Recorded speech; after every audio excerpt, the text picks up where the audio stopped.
ব্যতিক্রম নয়।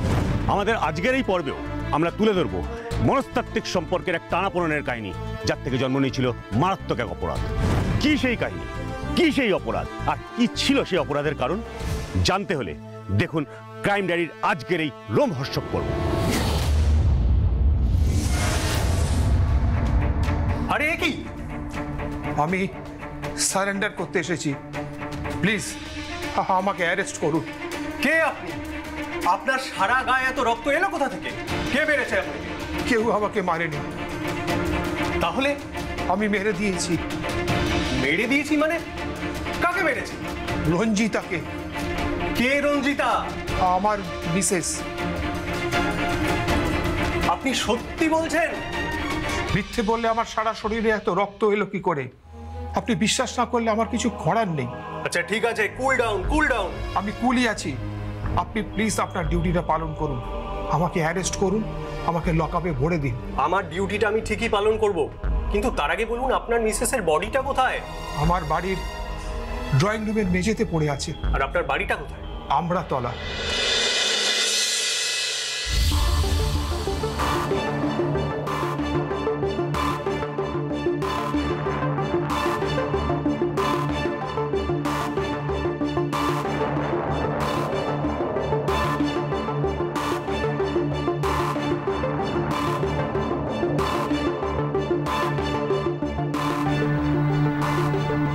ওই দেখুন স্যার, ওটাই মার্ডার ওয়েপন। খুনটা এটা দিয়েই হয়েছে। তাহলে স্যার এটাকে ফরেনসিক টেস্টের জন্য পাঠিয়ে দিই? হ্যাঁ পাঠিয়ে দাও, আজই পাঠাবে। আর শুধু ফরেনসিক নয়, ফিঙ্গারপ্রিন্ট টেস্টের জন্য পাঠাও। রাইট স্যার, তাহলে আমি ফরেনসিক এক্সপার্ট আর ফিঙ্গারপ্রিন্ট এক্সপার্টদের ডিটেলটা বলে দিচ্ছি। হ্যাঁ, আচ্ছা যিনি খুন হয়েছিলেন, মানে ভিকটিম, ওনার নামটা কি? ওনার নাম রঞ্জিতা ব্যানার্জি। রঞ্জিতা ব্যানার্জি। বয়স কত? আসামিকে প্রাথমিক জিজ্ঞাসাবাদের পর যতটুকু জানা গেছে, রঞ্জিতা দেবীর বয়স ধরুন ওই 55-56। কি করতেন? উনি হাউসওয়াইফ ছিলেন স্যার, গৃহবধূ। সন্তানাদি? না, ওনাদের কোনো ছেলে মেয়ে নেই, শুধুমাত্র স্বামী স্ত্রী এই দুজনেই এই বাড়িতে থাকতেন। আচ্ছা, উনি তো আজ সকালে আমাদের থানায় এসে আত্মসমর্পণ করলেন। কি নাম ওনার? কামদেব স্যার, ওনার নাম কামদেব ব্যানার্জি। কামদেব ব্যানার্জি। কি করতেন ভদ্রলোক? উনি এখানকার একটা ইংরাজি মিডিয়াম কোয়েড স্কুলের হেডমাস্টার মশাই ছিলেন। বছর দুয়েক হলো উনি রিটায়ার করেছেন। মানে রিটায়ারমেন্ট লাইফটা যতটা শান্তিপূর্বক হওয়ার কথা ছিল সেটার হলো না। আমিও তাই ভাবছিলাম স্যার, এরকম প্রোফাইল, এরকম মাপের একজন মানুষ, কিন্তু শেষটা দেখুন, নিজের স্ত্রীকে নৃশংসভাবে খুন করে শেষ পর্যন্ত থানায় এসে স্বেচ্ছায় আত্মসমর্পণ করলেন। এরকমটা বোধহয় সচরাচর দেখা যায় না স্যার। কখনোই নয়, অন্তত আমার এই 18 বছরের সার্ভিস ক্যারিয়ারে আমি তো দেখিনি, আর আমার মনে হয় আমাদের ডিপার্টমেন্টেও কেউ দেখেনি। কিন্তু কামদেব বাবু আমাকে এখনো পর্যন্ত এটা বলেননি কেন উনি ওনার স্ত্রীকে এইভাবে খুন করলেন। দেখো, কারণ তো একটা আছে, আবার একাধিক কারণও থাকতে পারে। কারণ পৃথিবীতে বিনা কারণে কেউ কাউকে খুন করে না। প্রত্যেকের কাছে কিছু না কিছু মোটিভ থাকে, এখানেও আছে। আর সেই মোটিভটা কি, সেটাই আমাদের খুঁজে বার করতে হবে। সাল 2025, হুগলি জেলার সদর শহর চুচুড়া থানায় এসে রক্তমাখা অবস্থায় সকাল সকাল আত্মসমর্পণ করেন এক জনৈক বৃদ্ধ, নাম কামদেব ব্যানার্জি। পেশায় এক নামী ইংরাজি মাধ্যম স্কুলের অবসরপ্রাপ্ত প্রধান শিক্ষক। কামদেববাবু বললেন তিনি তার স্ত্রীকে কুপিয়ে খুন করেছেন। আমরা সঙ্গে সঙ্গে একটা টিম নিয়ে কামদেববাবুর আমড়াতলার গড়ির বাড়িতে ছুটে যাই। সেখানে গিয়ে তার বসার ঘরে দেখি তার স্ত্রী রঞ্জিতা দেবীর রক্তাক্ত লাশ। কিন্তু এই বয়সে এসে কামদেববাবু কেন খুন করলেন তার স্ত্রীকে? খুনের মোটিভটা কি? নেহাত দাম্পত্য কলহ, অর্থনৈতিক বিবাদ, পরক্রিয়া, নাকি অন্য কোনো কারণ? এই সব প্রশ্নের উত্তর পাওয়ার জন্য কামদেব ব্যানার্জিকে কাস্টাডিতে নিয়ে শুরু হয় ম্যারাথন জেরা। কামদেব ব্যানার্জি, আপনি এখানকার যে ইংলিশ মিডিয়াম স্কুলের হেডমাস্টার ছিলেন, আমরা সেখানে গিয়ে আপনার সম্বন্ধে খোঁজ খবর নিয়ে এসেছি। আপনার তো মশাই একাডেমিক ক্যারিয়ার দারুণ ছিল, নামের পাশে একাধিক ডিগ্রি রয়েছে, শিক্ষাক্ষেত্রে অবদানের জন্য দেশ বিদেশ থেকে নানান রকম পুরস্কার পেয়েছেন, সম্মানও পেয়েছেন। সমাজে আপনার তো একটা সম্মান ছিল, তারপরেও এরকম একটা জঘন্য অপরাধ করে ফেললেন। বলুন, কি অপরাধ ছিল আপনার বউয়ের? কেন খুনটা করেছিলেন? এত কথায় কাজ কি অফিসার? খুনটা যে আমি নিজেই করেছি সেটা তুমি কনফেস করেই নিয়েছি। আমি তো থানায় এসে নিজে সারেন্ডার করেছি, তাহলে এখন কারণ জেনে লাভ কি? আপনি কালকেই চার্জশিট ফাইল করুন আর চেষ্টা করুন যাতে ফাস্ট ট্র্যাক কোর্টে আমার বিচারটা হয়, তাহলে আমার ফাঁসিটা তাড়াতাড়িও হবে আর পৃথিবী থেকে আমার মতো একটা ঘৃণ্য অপরাধী কমবে। এটা থানা মিস্টার ব্যানার্জি, এটা আপনার স্কুল নয় যে সব নিয়মকানুন আপনি ঠিক করে দেবেন।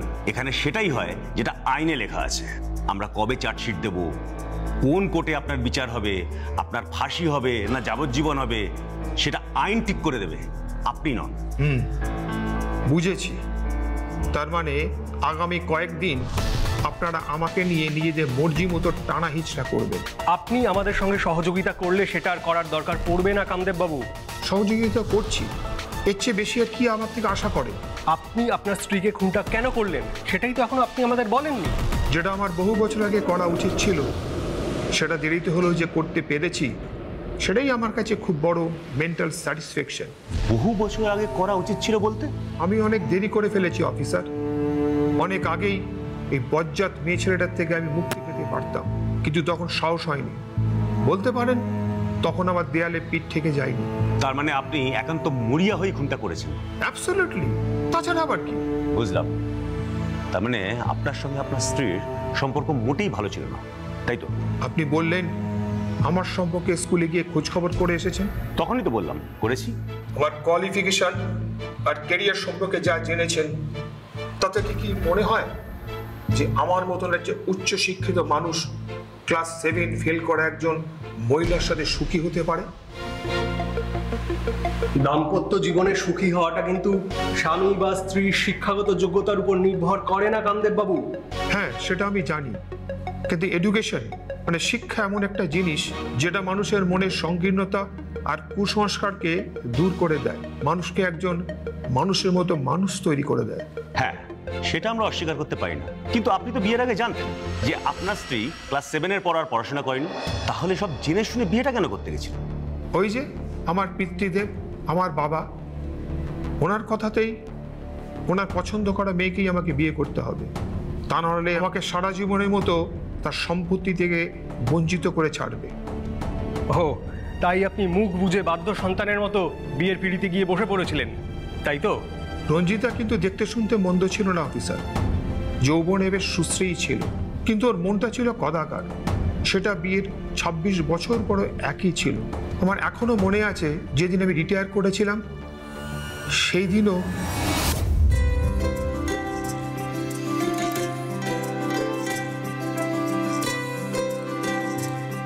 রঞ্জিতা, রঞ্জিতা, আর কি হয়েছে নাকি? সারের মতো চেঁচাচ্ছ কেন?